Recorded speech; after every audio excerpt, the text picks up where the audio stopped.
El día 1 de noviembre celebramos con la Iglesia Universal la festividad de Todos los Santos. Es una fiesta litúrgica muy antigua. Desde mediados del siglo IV en Oriente. En Roma, desde el siglo VIII, el culto se celebra y difunde desde el Panteón de Agripa cristianizado. Gregorio III, el Papa que fija esta fecha en el calendario litúrgico, declara también el sentido de la fiesta, el recuerdo de los santos apóstoles y de todos los mártires y confesores, y de todos los justos hechos perfectos que descansan en paz en todo el mundo. Para los creyentes es una fiesta familiar. Recordamos y honramos a cuantos hermanos y hermanas nuestros han llegado ya a la casa del Padre, han sido recibidos por Dios con amor y misericordia infinitos, y viven ya para siempre con Él. No les celebramos como difuntos, sino como vivos en el Señor. Festejamos la trayectoria de sus vidas que siguieron a Jesús mientras estuvieron en la tierra. Disfrutaron todo lo bueno que Dios ha creado para nosotros, soportaron con paciencia las adversidades de la vida diaria, no decayeron en su deseo responder más plenamente cada día al amor de Dios, que nos invita a ser santos como Él lo es. Y en sus conversaciones con Dios se acuerdan de nosotros y nuestras necesidades. Además del recuerdo gozoso de sus vidas, son también un estímulo para que nosotros también vivamos la vida cristiana en la que todos somos llamados a la santidad. Celebramos, pues, su perfección y felicidad y renovamos nuestra esperanza. Lectura, Salmo y Evangelio de hoy viernes, 1 de noviembre del 2024. Lectura del libro del Apocalipsis capítulo 7, versículos 2 al 4 y del 9 al 14. Yo, Juan, vi a otro ángel que subía del oriente llevando el sello del Dios vivo. Gritó con voz potente a los 4 ángeles encargados de dañar a la tierra y al mar diciéndoles: No dañéis a la tierra ni al mar ni a los árboles hasta que sellemos en la frente a los siervos de nuestro Dios. Oí también el número de los sellados, 144,000, de todas las tribus de Israel. Después de esto vi una muchedumbre inmensa, que nadie podría contar, de todas las naciones, razas, pueblos y lenguas, de pie delante del trono y delante del Cordero, vestidos con vestiduras blancas y con palmas en sus manos. Y gritan con voz potente: La victoria es de nuestro Dios, que está sentado en el trono, y del Cordero. Y todos los ángeles que estaban de pie alrededor del trono y de los ancianos y de los 4 vivientes cayeron rostro a tierra ante el trono, y adoraron a Dios, diciendo: Amén. La alabanza y la gloria y la sabiduría y la acción de gracias y el honor y el poder y la fuerza son de nuestro Dios, por los siglos de los siglos. Amén. Y uno de los ancianos me dijo: Estos que están vestidos con vestiduras blancas, ¿quiénes son y de dónde han venido? Yo le respondí: Señor mío, tú lo sabrás. Él me respondió: Estos son los que vienen de la gran tribulación, han lavado y blanqueado sus vestiduras en la sangre del Cordero. Palabra de Dios. Salmo responsorial 23. Respondemos: Esta es la generación que busca tu rostro, Señor. Del Señor es la tierra y cuanto la llena, el orbe y todos sus habitantes. Él la fundó sobre los mares, Él la afianzó sobre los ríos.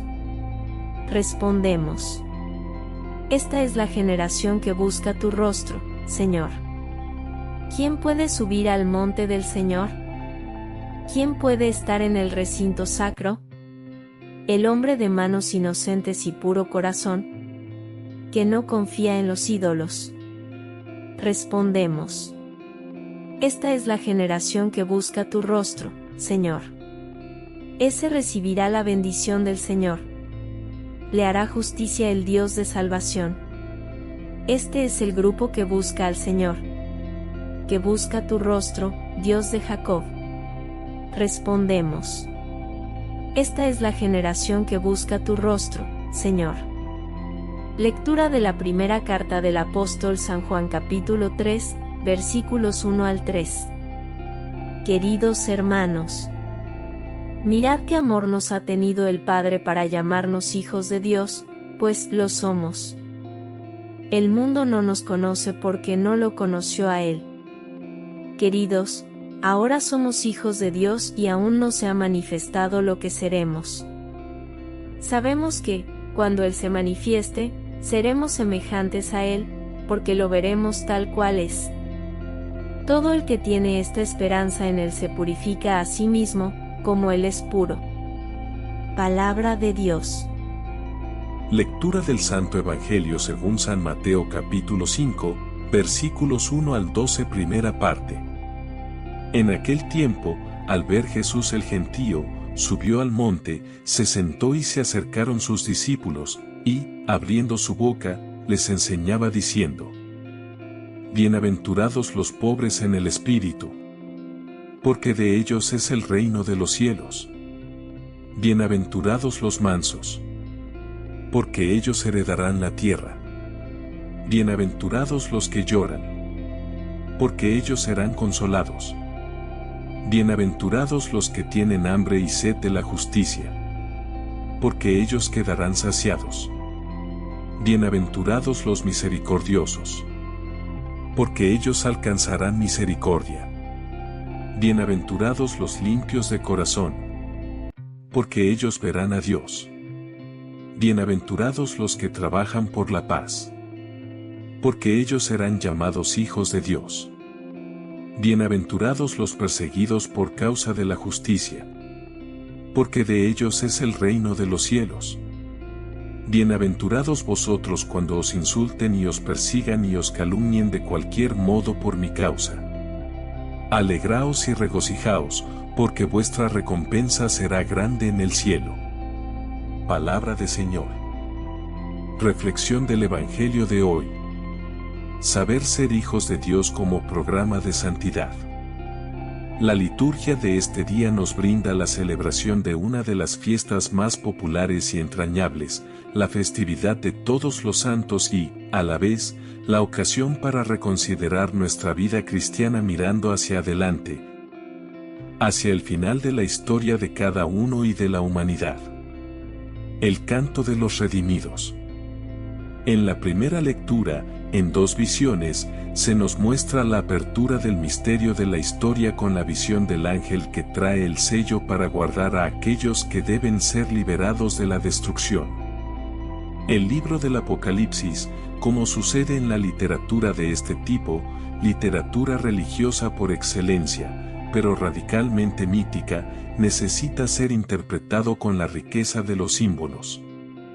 Este tipo de literatura se produce en tiempos de crisis y debemos estar atentos a no confundir simbolismo con realidad. El sello sobre los siervos de Dios sella su pertenencia a Él y, por lo mismo, la garantía de ser salvados, la visión de la multitud inmensa, incontable. Es un paso más en este simbolismo y probablemente propone algo que se relaciona con las diferencias entre el Antiguo y el Nuevo Testamento, entre la Antigua y la Nueva Alianza. Por eso se dice que, si en la primera visión se habla 144.000, era para hablar del pueblo de la Antigua Alianza, mientras que el número incontable representa al nuevo pueblo de Dios que ha ganado Cristo, el Cordero sacrificado, con su sangre.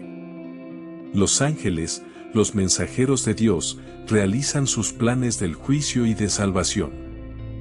Por eso, 4 de ellos están en los 4 puntos cardinales, dispuestos a desencadenar los vientos que destruyan el mal de la historia, pero de oriente llega otro mensajero, donde nace el sol, Dios, que trae la gran noticia de que antes deben poner un señal en las puertas como sucedió a los israelitas en el momento de la Pascua de Egipto. Estamos, pues, ante una famosa liturgia pascual, del Día del Señor, en la que el autor nos ha querido situar al principio de su obra. En el texto se nos quiere hablar de mártires, pero también de todos aquellos que han pasado por la tribulación de la historia, se han lavado en el bautismo, en nombre de Jesucristo, en el misterio pascual, y están ante el trono de Dios. Las palmas, en la antigüedad, son signo de los vencedores. Y, aunque pudiera centrarse en los que han sido martirizados y han vencido por el martirio, no se puede pensar que todos son mártires. Por eso, más bien se trata de una palma para alabar a Dios y a Cristo, que son los auténticos vencedores de la historia. El tema que se propone es el de la salvación, aparece aquí y en Apocalipsis 12, 10 y 19, 1.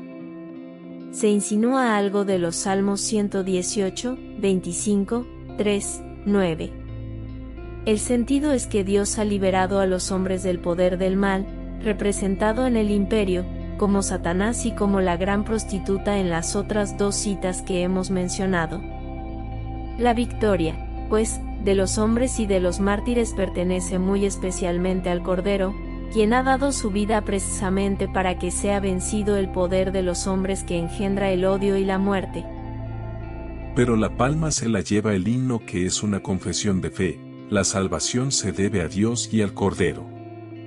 La salvación, la liberación, no dependen de los hombres, sino que es una gracia de Dios que ellos han acogido y se han mantenido fieles a la fuerza salvífica del amor crucificado, de la Pascua. Por eso lo proclaman en la liturgia celeste. Y entonces, toda la asamblea celeste, ángeles, ancianos y vivientes, se prosternan ante Dios y lo adoran cantando: Amén. Bendición y gloria, sabiduría y acción de gracias, honor, poder y fortaleza a nuestro Dios por los siglos de los siglos. Amén. Los que han muerto fieles a Dios y a Cristo, bien en el martirio, bien en su fidelidad a la fe cristiana centrada en el misterio pascual, han pasado por la tribulación de la historia, donde reina el poder del mal. Pero ahora gozan de la fidelidad eterna, aunque hayan pasado por la muerte. Lavar sus vestiduras en la sangre del Cordero es una teología bautismal, también eucarística, inspirada en algunos textos del Antiguo Testamento, Éxodo 19, 10 y 14. La muerte y la resurrección de Cristo son el punto clave de la teología del bautismo y de la Eucaristía. La imagen que se ha escogido para expresar la felicidad es que están ante el trono, y Dios los cobija en su tienda, la Sequiná, la presencia de Dios, como Juan 1, 14 había escogido para expresar el misterio de la encarnación. Ahora es cuando se cumple la profecía del Emmanuel verdaderamente, porque Dios estará con los resucitados para siempre. No tendrán más hambre, ni tendrán más sed, expresiones de debilidad, de necesidad, ni caerá sobre ellos el sol, como si estuvieran en el desierto, porque Dios mismo es la razón de su existencia. Y Cristo, el Cordero, será el que apaciente a su pueblo, será pastor siendo Cordero, para llevarlos a las fuentes de agua viva. Efectivamente, los versículos 15 a 17 son las imágenes escogidas por el autor del Apocalipsis para hablar de la vida futura, escatológica. De la victoria sobre la muerte según muchas expresiones que podemos encontrar en los textos del Antiguo Testamento, Isaías 25, 8, y de la teología joánica, Juan 4, 14 y 7, 38, que son las fuentes de la revelación. La imagen de hijos de Dios. Este texto es una teología sobre la vida cristiana que se representa bajo la imagen y la experiencia de ser hijos de Dios. Se trata de una alta teología como corresponde al círculo de las comunidades cristianas de Juan, tanto del Evangelio como de las cartas. Y en este marco teológico deberíamos pensar que, precisamente el misterio de la santidad que hoy se celebra hace referencia directa a que lo más importante de la vida cristiana es ser, y no perder, la imagen de hijos de Dios. Si el título cristológico más coherente de la teología joánica, justamente, es lo que afecta a la filiación divina de Jesús, también para sus seguidores debe existir una posibilidad de vivir en el ámbito de las relaciones entre el Padre y el Hijo. Por ello se dice que seremos semejantes a Él. Muchos santos, desconocidos para nosotros, lo son porque han sabido guardar sencillamente la imagen de hijos de Dios en sus vidas. Por eso, la expresión veremos a Dios tal cual es viene a ser una de las afirmaciones más teológicas. El misterio de Dios se hará luz y hijos de Dios no tendremos miedo de contemplar el rostro de Dios, la intimidad de Dios, la misericordia de Dios. Para eso se nos ha creado y para eso hemos nacido. Vivamos con esperanza. Las opciones del reino. El evangelio de esta fiesta es ya proverbial, se trata de las bienaventuranzas de Mateo, cuyo texto, además, tiene la solemnidad de una proclamación sobre un monte. De ahí el sermón de la montaña en que está contextualizado, y para toda la multitud, como sería la multitud incontable del texto de Apocalipsis, primera lectura. Es la carta magna del discipulado, de la vida cristiana, del seguimiento de Jesús, de la salvación futura. Las bienaventuranzas son creativas, no cuantitativas. Son los puntos más determinantes con los cuales Jesús ha pretendido una nueva humanidad, un nuevo pueblo. No se trata de proponer algo exótico, mágico o taumatúrgico, sino algo bien humano. No obstante, es verdad que se plantea un auténtico esfuerzo por conquistar la gloria, la libertad y la paz. Se propone la pobreza que libera el corazón de muchas ataduras, la misericordia que introduce en las relaciones humanas la benevolencia y el perdón, la limpieza de corazón para juzgar y ser juzgados, la lucha por la justicia. Porque Dios es justo. Se proclaman bienaventurados por haber elegido lo que el mundo no elige, simplemente porque odia, por haberse decidido por el sentido mejor de la vida.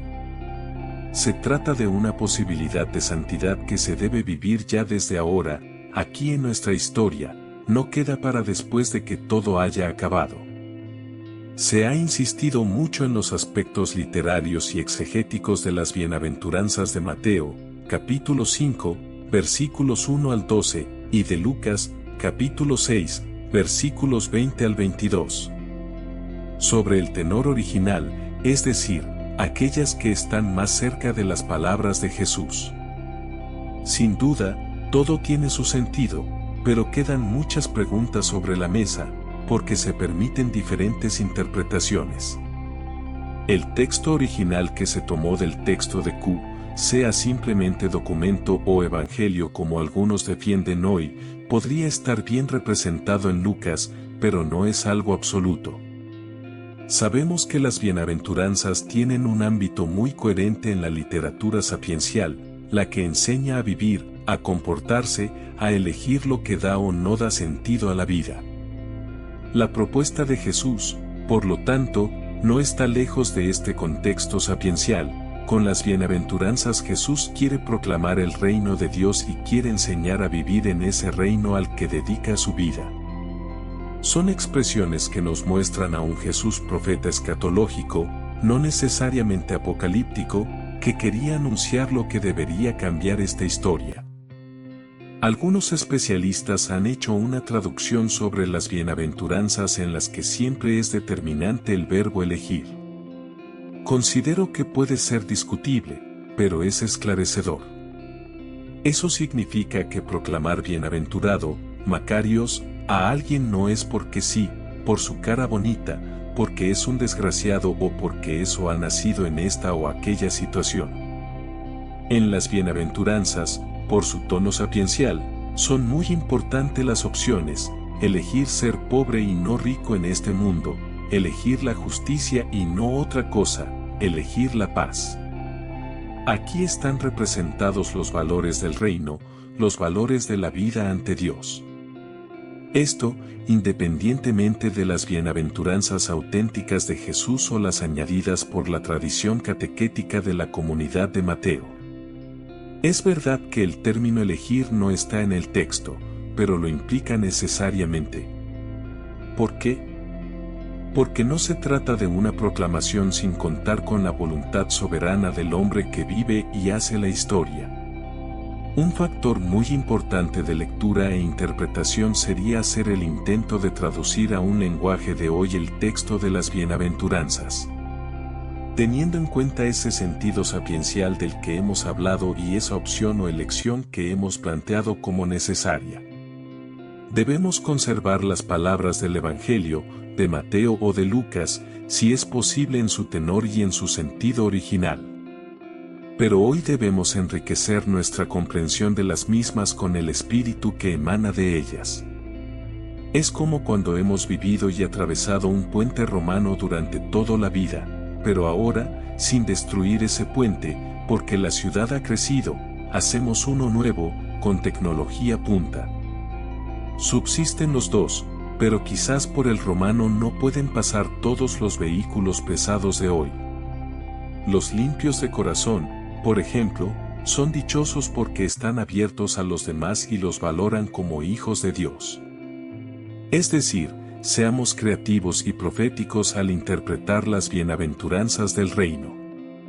Antes de irte, recuerda dar me gusta, suscribirte, activar la campanita y compartir con las personas que te rodean, para que todos tengan el privilegio de escuchar la palabra de vida eterna. Dios te bendiga en el nombre poderoso de Jesús. Amén.